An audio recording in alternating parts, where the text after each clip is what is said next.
Hi, my name is Yeshu'a. However, people would probably recognize me more as Jesus, though I was never called that name in my previous lifetime. It's a pleasure to meet you, sir. My name is Mary. So Mary, are you from around here? I think I was born somewhere in this area, but I have lived elsewhere until now. I'm from Magdala. You not sure where you were born? Not really. That must suck. I'm sorry to hear that.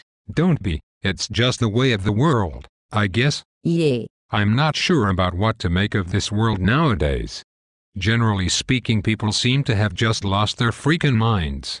I personally am not sure of just how I even arrived in this physical world again. Anyways, that being the case, would you like to hear my story? Yes. In the past, a lot of brilliant, clever but sly people had fabricated many stories about me and added many things into my life story that simply was not the case at all. My actual story goes basically like this.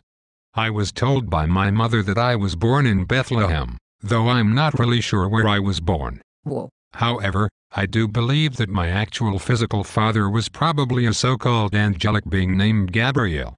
He was an Elohim, just one of the many others like himself.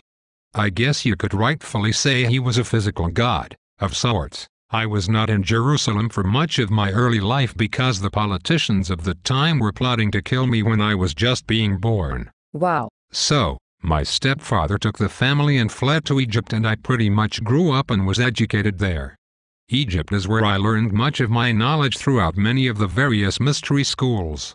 After acquiring so much knowledge and wisdom in Egypt, I made my way back into Jerusalem just to see that so much precious knowledge and wisdom had been lost from the time that my countrymen had originally resided in Egypt. Go on. So many things had apparently changed.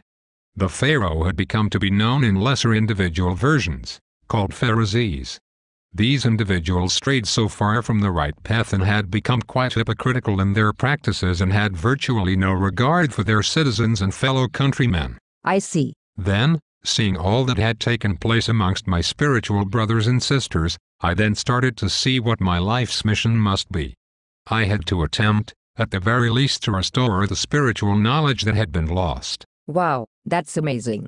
I really, really like you. I really like you too. So, will you teach me more of what you know? I will teach you all that you want me to, and maybe you can even teach me some things as well. That's great.